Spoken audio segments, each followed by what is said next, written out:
أعوذ بالله من الشيطان الرجيم بسم الله الرحمن الرحيم الذين يتبعون الرسول النبي الأمي الذي يجدونه مكتوبا عندهم في التوراة والإنجيل يأمرهم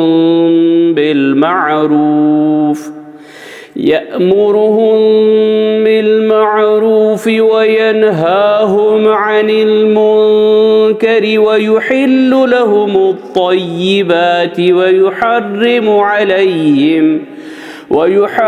عليهم الخبائث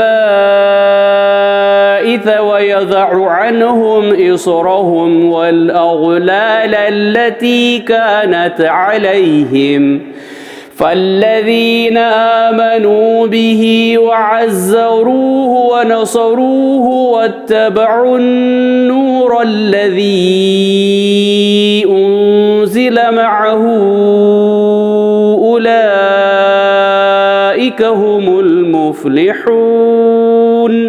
सूरह आराफ आयत नंबर 157।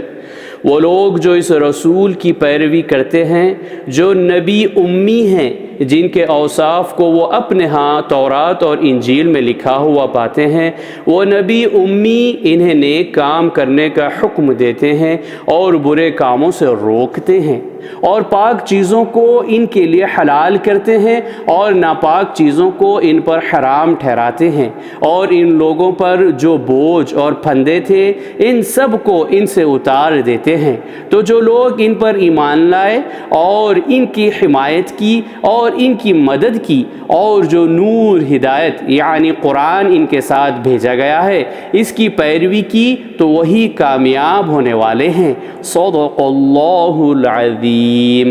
अल्लाह अज़मत वाले ने सच फरमाया।